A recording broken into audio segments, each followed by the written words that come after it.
Baik, kita mulai. Assalamualaikum warahmatullahi wabarakatuh. Waalaikumsalam warahmatullahi wabarakatuh.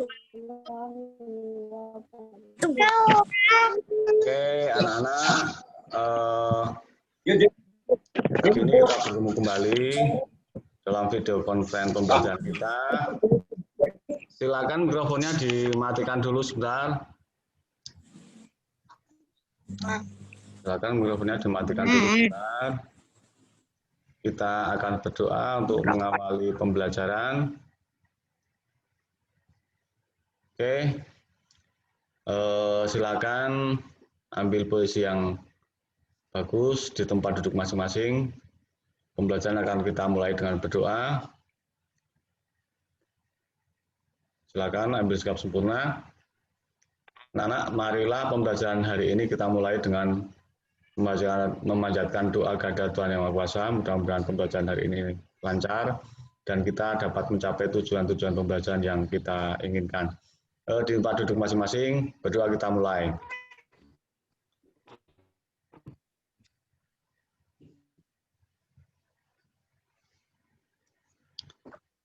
Cukup? Terima kasih.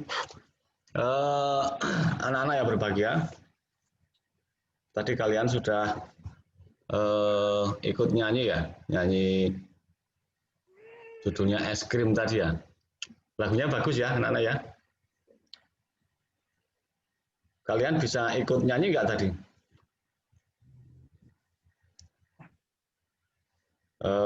Silakan boleh dinyalakan kembali mikrofonnya masing-masing. Oke, tadi sudah nyanyi ya. Kalian, mungkin kalian sudah ikut nyanyi. Lagunya judulnya es krim. Nah, hari ini kita juga akan membahas seputar es nanti sebentar. Kemudian ada juga pembahasan-pembahasan yang lain. Anak-anakku, hari ini kita memiliki beberapa tujuan yang harus kalian capai nanti setelah pembelajaran. Yang pertama adalah menjelaskan proses pengembunan. Jadi kalian nanti diharapkan setelah pembelajaran ini menjelaskan pengembunan. Nah, berikutnya setelah pembelajaran kalian juga diharapkan bisa menyebutkan contoh peristiwa pengembunan atau menyebutkan contoh peristiwa mengembun dalam kehidupan sehari-hari.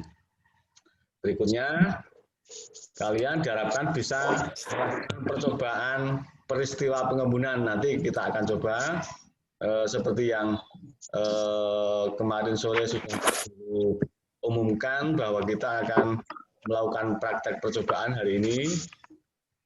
Kemudian kalian diharapkan juga bisa menuliskan kesimpulan dari percobaan yang akan kita lakukan itu. Kemudian berikutnya untuk materi PKN, kalian diharapkan bisa menyebutkan tugas dari beberapa peran yang ada di sekolah. Pada pembelajaran yang lalu sudah sempat kita singgung sedikit mengenai materi ini, peran dan tugas di sekolah. Nah, kemudian juga kalian akan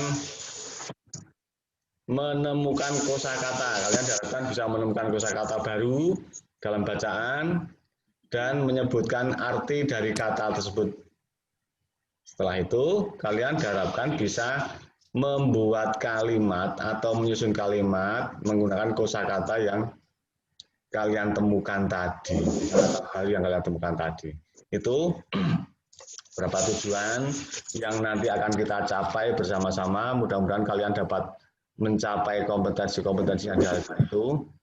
Nah, untuk itu, mari pembelajaran mulai sambil menunggu. Barangkali masih ada teman kalian yang belum bergabung, mudah-mudahan segera bisa bergabung. Nah, silakan dibuka bukunya atau perhatikan layar kalian, pembelajaran 4 pada subtematika tematika. Kalian dapat memperhatikan buku atau memperhatikan layar kalian, sama saja. Nah, kita lihat bacaan yang pertama. Hampir berhubungan dengan lagu yang di awal tadi kita nyanyikan bersama-sama. Ini mengenai es. Nah, tadi kita bicara es krim ya di lagu tadi. Di lagu tadi kita bicara es krim. Sekarang kita bicara mengenai es yang di gelas. Nah, kalian pasti pernah minum kan atau pernah bikin kan es pakai gelas? Pernah. Nah, yang kita lakukan adalah menuangkan es ke dalam gelas. Baik itu es jeruk, es teh, es kelapa muda, es buah, es apa saja. Yang kemudian di dalam gelas itu atau mangkuk diberi es batu. Nah, setelah didiamkan beberapa saat, bagian luar atau sisi luar dari gelas atau mangkok itu akan basah. Nah, menurut pendapat kalian, mengapa bagian luar atau sisi luar dari gelas atau mangkok itu menjadi basah setelah di dalamnya dikasih es batu? Coba, siapa bisa memperkirakan kenapa kok bisa seperti itu?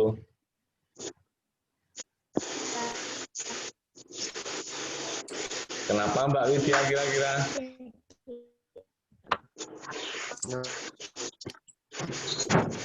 Kok sisi luar gelasnya kok bisa basah ya?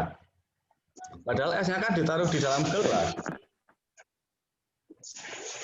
Ayo Mbak Widya, Mbak Brilian, Mas Rafif, Mas Ilham, Mas Arkan. Siapa yang punya pendapat?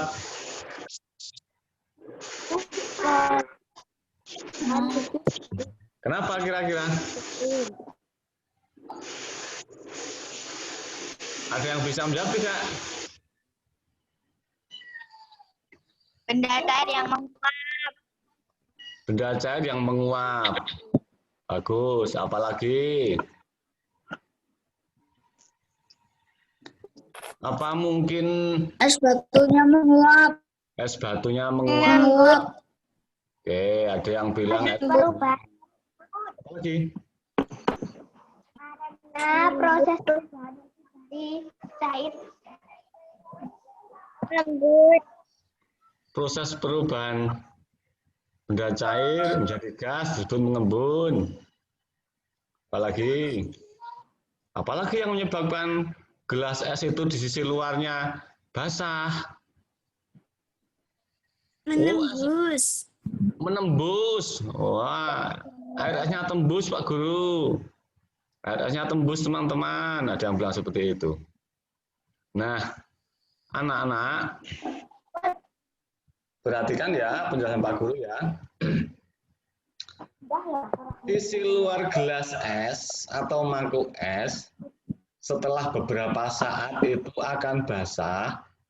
Itu disebabkan oleh begini, sebabnya begini. Jadi di udara ini, di udara sekitar kita ini banyak uap air. Banyak uap air. Nah, uap air itu ketika kena suhu dingin, dia akan mengumpul, kemudian menjadi titik-titik air. Menjadi titik air, nah kemudian itu menyebabkan basah. Jadi, karena di dalam gelas itu ada es, maka suhu gelas itu menjadi lebih dingin. Jadi lebih dingin daripada udara sekitarnya. Nah, karena di udara sekitarnya itu banyak air, maka uap air itu akan menempel pada gelas, mengumpul di situ, di luar gelas. Karena saking banyaknya uap air yang mengumpul, maka akan timbul titik-titik air di sisi luar gelas itu. Nah, itulah yang menyebabkan sisi luar gelas es menjadi basah. Nah, jadi intinya, kenapa sisi luar gelas es itu menjadi basah? Karena uap air yang berada di udara di sekitar gelas itu mengumpul di sisi gelas karena gelas itu suhunya dingin. Kenapa bisa dingin? Karena di dalam gelas ada es.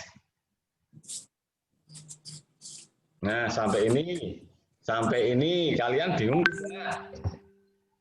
Apa penyebab jadi basah? Bingung tidak? Oke, sekarang sudah jelas ya jawabannya ya, mengapa menjadi basah ya. Oke. Kita lanjutkan. Nih. Mengembun adalah proses perubahan wujud dari gas menjadi cair. Ini perlu kalian ingat-ingat, mengembun adalah proses perubahan wujud dari benda gas menjadi benda cair. Tadi di gelas es tadi, di sekitar gelas es kan ada air di udara, ya kan? Nah, uap air di udara bentuknya apa? Wujudnya apa? Benda apa itu uap air? Nah, kemudian karena kena udara dingin, kena suhu dingin, dia menjadi titik-titik air. Nah, air benda apa? Air wujudnya benda apa? Benda cair. Nah, yang tadinya gas menjadi cair, sehingga itu disebut proses mengembun. Pak Guru ulang, proses mengembun adalah proses perubahan wujud dari benda gas menjadi benda cair. Contohnya tadi, uap air yang ada di udara berubah menjadi air yang menempel di sisi luar gelas es. Jadi bukan karena esnya yang tembus keluar gelas. Itu ya. Nah, ini diingat-ingat yang diberi warna biru sama Pak Guru, diingat-ingat. Mengembun adalah proses perubahan wujud dari benda gas menjadi benda cair. Nah, berikutnya ada dua contoh peristiwa mengembun dalam kehidupan sehari-hari. Ada dua contoh.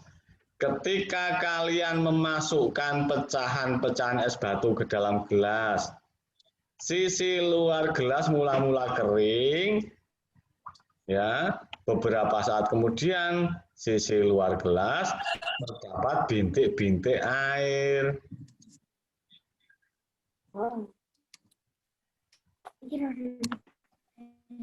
Tuh, lanjut. Perhatikan ketika kalian naik mobil pada saat cuaca cerah. Naik mobil saat cuaca cerah. Kaca jendela mobil dalam kering. Ketika hujan turun, kaca mobil bagian dalam menjadi buram. Ketika hujan, kaca mobilnya jadi buram. Jadi ngeblur, tidak jelas. Nah, apabila kalian menempelkan telapak tangan pada kaca, telapak tangan menjadi basah. Bagaimana peristiwa kedua? Bagaimana kedua peristiwa itu dapat terjadi? Nah, ada contoh, ada gambar, foto yang di sini gelas es, di sisi luarnya ada titik airnya. Kemudian yang gambar kedua ini, yang kanan, ini kaca mobil saat hujan. Saat hujan, karena kacanya dingin, kemudian uap air di dalam mobil itu menempel pada kaca ini, menjadi titik air, sehingga basah di dalam ini. Meskipun air hujannya tidak tembus ke dalam. Air hujannya tidak tembus ke dalam mobil. Karena kehujanan, kaca mobil ini menjadi bersuhu dingin. Karena suhu kaca itu dingin, maka uap air yang di dalam mobil itu menempel pada kaca itu.